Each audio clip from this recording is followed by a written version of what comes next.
안녕하십니까. 오늘은 헬레니즘 1에 대해서 말씀드리겠습니다. 말씀드리는 목차로는 1장 개요, 2장 헬레니즘의 뜻, 3장 정치적 융합, 4장 사회 경제적 교류와 거대화, 5장 코인의 그리스어입니다.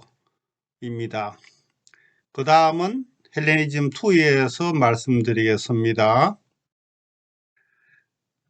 구독과 좋아요를 꼭 눌러주십시오. 제1장 개념. 헬레니즘 문명은 기원전 323년에서 기원전 146년 혹은 기원전 30년 사이의 고대 세계에서 그리스의 영향력이 절정에 달한 시대를 말합니다. 알렉산더 대왕의 정복 영토는 약 520만 제곱킬로미터였는데 이는 당시 세계 최대의 영토 국가였습니다. 이후 영토가 크게 세 개의 왕조로 분열되었지만 200년 내지 300년 동안 그리스의 언어와 문화가 오리엔트 전역에 퍼졌습니다. 한편 그리스 헬레니즘의 왕국들도 오리엔트 각지의 토착 문화의 영향을 받았으며 두 문화 간의 상호 융합이 일어났습니다.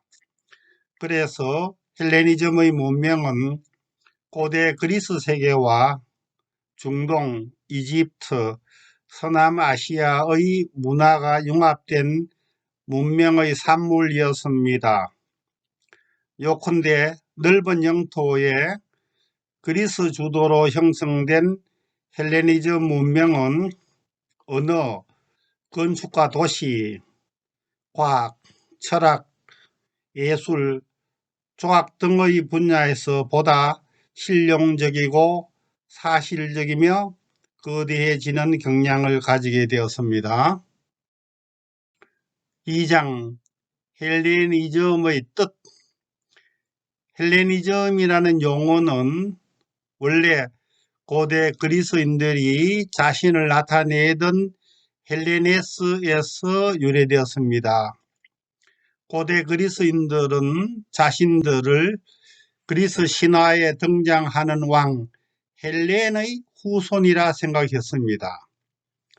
헬레니즘이라는 용어는 19세기 독일의 역사학자 요한 드로이젠이 제안했습니다. 그는 1836년 헬레니즘의 역사, 또 1843년 알렉산드로스 대왕의 역사라는 저서에서 헬레니즘이라는 역사 용어를 대중화시켰습니다. 드로이젠은 헬레니즘 시대에는 오리엔트 지역이 헬레니즘화 되었다고 주장했습니다. 3장 정치적 융합. 헬레니즘 제국의 통치는 기본적으로 그리스인들에 의해 행해졌습니다. 왕이나 지배층은 그리스인이었습니다. 그러나 각 왕조들은 그리스의 폴리스식 민주체제를 버리고 오리엔트의 토착 문화와 전제 정치를 도입하여 정치적 융합을 시도했습니다.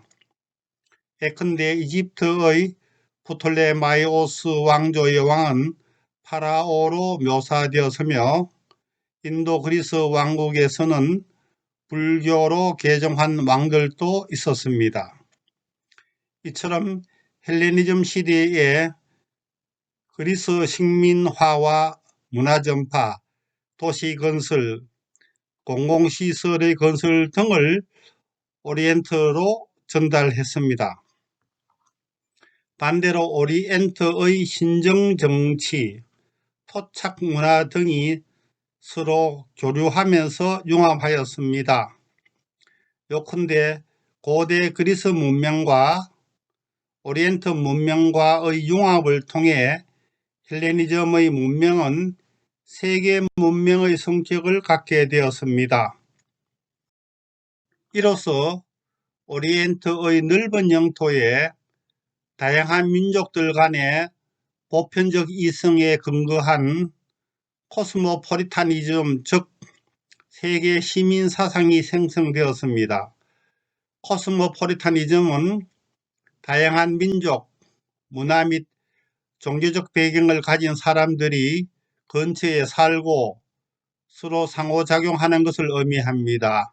이는 잡다한 여러 민족으로 구성되어 있던 헬레니즘 시대의 절실히 요청되었던 사상이었습니다. 4장 사회경제적 조류와 거대화. 헬레니즘 시대의 동서 문명 간의 교류는 사회경제적 융합을 가져왔으며 거대한 교역권 내지 경제권을 형성했습니다. 헬레니즘 세계에서는 알렉산더 대왕이 제정한 주화 및 후계자들이 만든 주화 등이 유통 사용되었습니다. 상공업의 발달은 경제활동의 중심지로 대도시가 발전했으며 교육과 통치의 중추로 도시의 번영을 가져왔습니다. 도시 규모는 중소도시 규모인 폴리스에서 대규모 도시인 메트로폴리스로 커졌습니다. 알렉산더 3세, 즉 알렉산더 대왕을 기념하는 주화입니다. 동전입니다. 셀레우코스 왕조의 안티고노스 1세를 기념하는 주화입니다.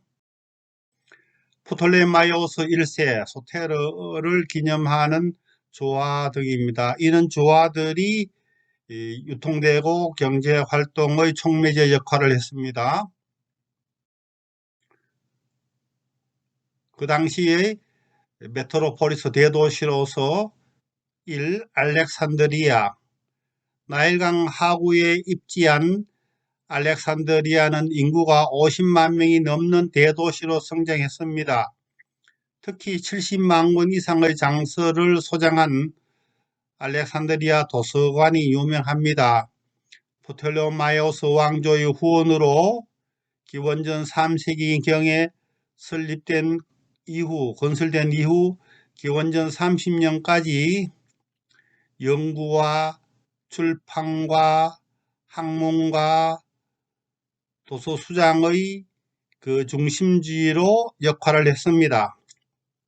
그리고 알렉산드리아의 파로스 등대는 기원전 3세기 파로스 섬에 세워진 거대한 등대입니다. 100m 이상 달하는 높이였으며 세계 7대 불가사의 중에 하나로 간주됩니다. BC 30년경 알렉산드리아의 도시계획입니다. 대도시 내는 가로망이 격자형의 가로망 패턴을 보이고 있습니다. 알렉산드리아 도서관에서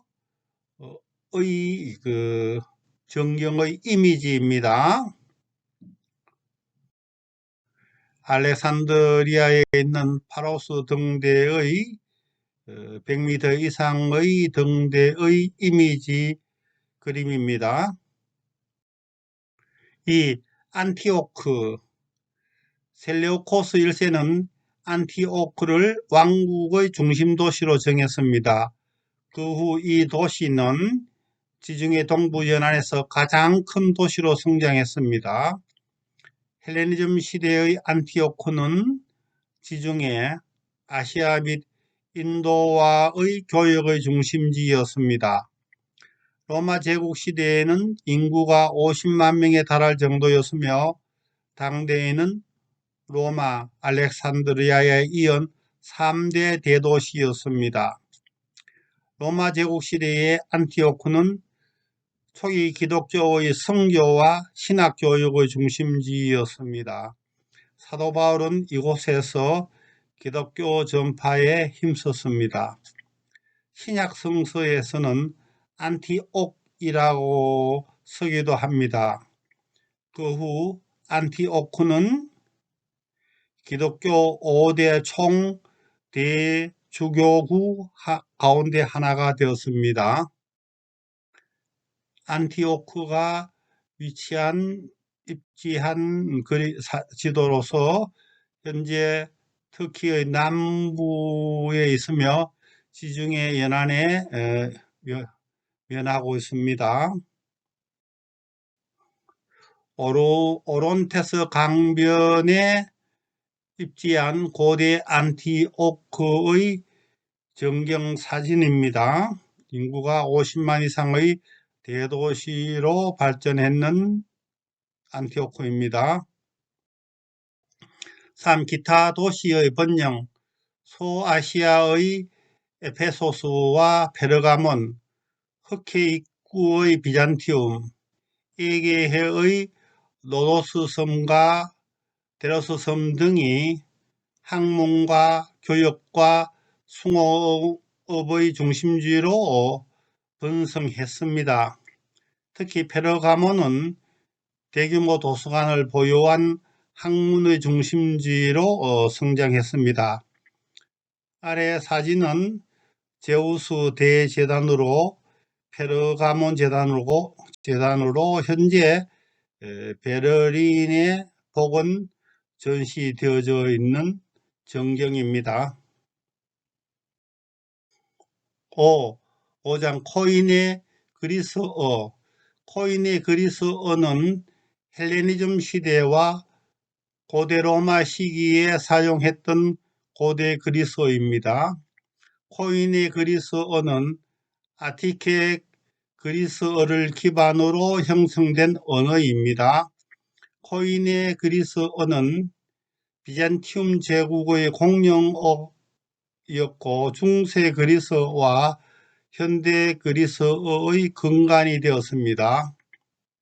코인의 그리스어로 쓰여진 대표적 문헌으로는 기독교의 신약 성경, 구약 성경을 코인의 그리스어로 옮긴 70인역, 프루타코스와 폴리비오스의 역사서, 초기 기독교 신학 사상 및 교회 관련 문헌 등 많습니다. 코인의 그리스어는 알렉산드로스와 그의 후계자들의 왕조에서 널리 사용하는 언어가 되었습니다. 이처럼 코인의 그리스어는 헬레니즘 권역에서 일반적으로 널리 사용된 공용어인 헬라어이었습니다.